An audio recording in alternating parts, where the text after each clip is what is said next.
नमस्कार मंडळी, मी ज्योती रेसिपीज मराठीमध्ये तुम्हा सर्वांचं मनापासून खूप खूप स्वागत आहे।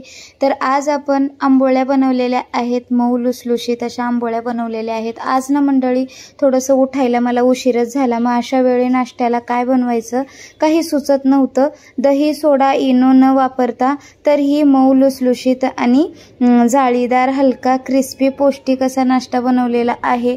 बघू शकताय मस्त असा अप्रतिम नाश्ता झालेला आहे इथं आणि झटपट होतो, जास्त तामझाम सुद्धा करायची गरज नाही। आता इथे एक बाउल घेतलेला आहे मी, त्याच्यामध्ये तांदळाचं जे पीठ असतं, आपलं भाकरीचं जे पीठ असतं तेच घेतलेलं आहे मी। जे तांदळाचं जास्त गच्चही भरायचं नाही आणि जास्त सैलसरही कपात भरून घ्यायचं नाही, वाटीचा किंवा कपाचा मेजरमेंट सेट करून घ्यायचा आहे। थोडंसं चवीनुसार त्याच्यामध्ये मीठ टाकून घ्यायचं आहे। आता याच्यामध्ये पाणी घालून आपल्याला एकदम पातळ असं बॅटर बनवून घ्यायचं आहे। डोशापेक्षाही थोडंसं पातळ बॅटर बनवून घ्यायचं आहे आपल्याला। पाणी किती लागलं ते पुढं चालून मी तुम्हाला सांगणारच आहे। तर आता सुरुवातीला मी 1 कप पाणी घेतलेलं आहे, ते घालून मिक्स करून घ्यायचं आहे। तर बघू शकताय अजिबात याच्यामध्ये गाठी राहिल्या नाही पाहिजेत। सुरुवातीपासून आत्तापर्यंत तुम्ही बघू शकताय 3 कपामधलं थोडंसं पाणी उरलेलं आहे, 1 पाव कप पाणी उरलेलं आहे। पीठ बघू शकताय तुम्ही कितपत मी पातळ करून घेतलेलं आहे। आणि आता पिठाच्या क्वालिटीवर डिपेंड असतं की पाणी किती लागेल। ते पाव कप पण पाणी मी याच्यामध्ये ओतून देणार आहे नंतरनं, जेव्हा आपण डोसा बनवतो तेव्हा। तर सुरुवातीपासून आतापर्यंत 3 कप पाणी लागलेलं आहे। आता मी या मिक्सरच्या भांड्यामध्ये ओलं खोबरं घेतलेलं आहे। अगोदर मी शेंगदाण्याचं कूट वाटून घेतलं होतं त्याच मिक्सरच्या भांड्यामध्ये। 7 ते 8 पाकळ्या लसणाच्या वाटून घेतलेल्या आहेत आणि कोथिंबीर घालून घेतलेली आहे याच्यामध्येच, आणि 4 ते 5 हिरव्या मिरच्या आणि डाळवं घालून घेतलेलं आहे।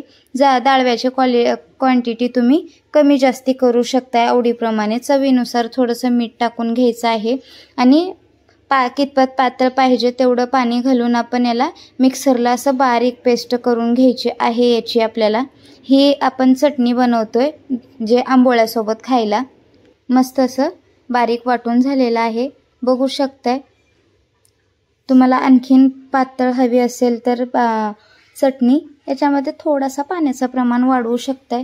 तर बघू शकताय आता चटणी आता आपली रेडी झालेली आहे। तडका देऊन घेऊया। तडक्याला तेल गरम अगोदरच करून ठेवलं होतं, जिरे आणि मोहरी टाकून घेतलेली आहे याच्यामध्येच।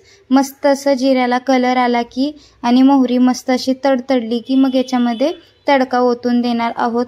चुरचुरीत फोडणी अशी दिली की चटणीला मस्त लागते, ही चटणी भन्नाट लागते। बघू शकताय मस्त असा तडका देऊन झालेला आहे आणि आता आपली चटणी रेडी झालेली आहे म्हणू शकताय। तडका एकजीव करून घ्यायचा, वरती झाकण ठेवायचं आणि चटणी बाजूला ठेवून देऊया। आता आंबोळ्याचं पीठ सुद्धा आपलं भिजलेलं आहे, एक 4 ते 5 मिनिटं भिजण्यासाठी आपण ठेवून दिलेलं होतं आणि नंतरच चटणी बनवायला घेतली होती। तर चटणी बनवून तयार झालेली आहे। इथे मी बारीक कांदा कापून घेतलेला आहे, कांदा टाकून घ्यायचा आहे याच्यामध्ये। हिरवी मिरची सुद्धा टाकून घेऊ शकताय, पण मी कांदा आणि गाजरच टाकून घेतलेला आहे। गाजर मी किसून घेतलेलं आहे। तर आता इथं किसलेलं गाजर आणि कांदा टाकून एकजीव करून घ्यायचं आहे हे मिश्रण सगळं। आणि पातळ जर वाटत नसेल तर हलकं पाण्याचं प्रमाण तुम्ही वाढवू शकताय। तर बघू शकताय एकजीव करून घ्यायचं आहे। आता धूर उठेपर्यंत आपल्याला तवा गरम करून घ्यायचा आहे। बघू शकता इथं काही टिप्स सांगत आहे। जास्त जणांना तर आंबोळ्या टाकायला जमत नाही आणि जमल्या तर त्याला पलटायला जमत नाही। तर आता इथं धूर उठेपर्यंत आपल्याला डोशाचा तवा जो असतो तो गरम करून घ्यायचा आहे आणि 2-3 चमचे मस्त असं तेल घालून घ्यायचं आहे। तेलाचं प्रमाण तुम्हाला जास्त वाटत असेल, पण सगळीकडे तेल लावून झाल्याच्या नंतर उरलेलं तेल मी काढून घेतलेलं आहे। अशा पद्धतीने आपल्याला तेल लावून घ्यायचं आहे पूर्ण तव्याला। तर आता मी इथं आंबोळी आपली पातळ आणि जाळीदार व्हावं म्हणून इथं मी टिप्स सांगत आहे। तर तवा असा क्रॉस धरायचा आहे, वरती बॅटर ओतलं की थोडंसं क्रॉस करायचं आहे। बघू शकताय एका हाताने तवा क्रॉस करून धरलेला आहे मी आणि एका हाताने वरती पीठ ओतून देत आहे। तर बघू शकताय मस्त अशी आंबोळी आपली पातळ होते। तर पातळही होते आणि जाळीदारही होते। तर बघू शकताय मस्त असं आंबोळी आता आपली ओतून दिलेली आहे तव्यावर। जाळीदार सुद्धा दिसत आहे, जाळी पण दिसत असेलच तुम्हाला व्हिडिओमध्ये।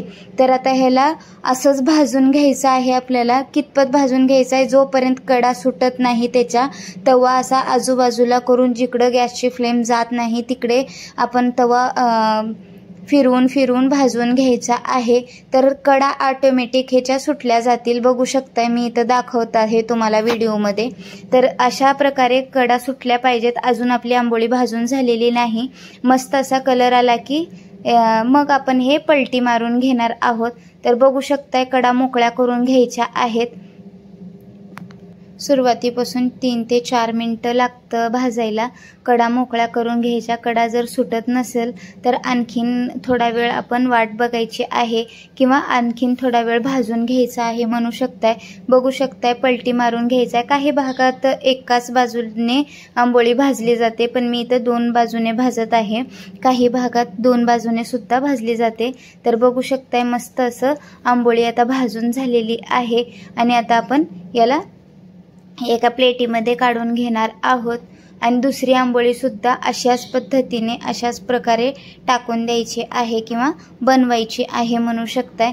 तवा मस्त असा कडकडीत गरम झाला की 2-3 चमचे तेल ओतून द्यायचं आहे। सगळीकडनं तेल असं फिरवून घ्यायचं आहे तव्याला आणि उरलेलं तेल काढून द्यायचं आहे एका वाटीमध्ये। अगोदर सांगितल्याप्रमाणे थोडासा तवा असा क्रॉस करायचा आहे आणि ओतून द्यायचा आहे बॅटर।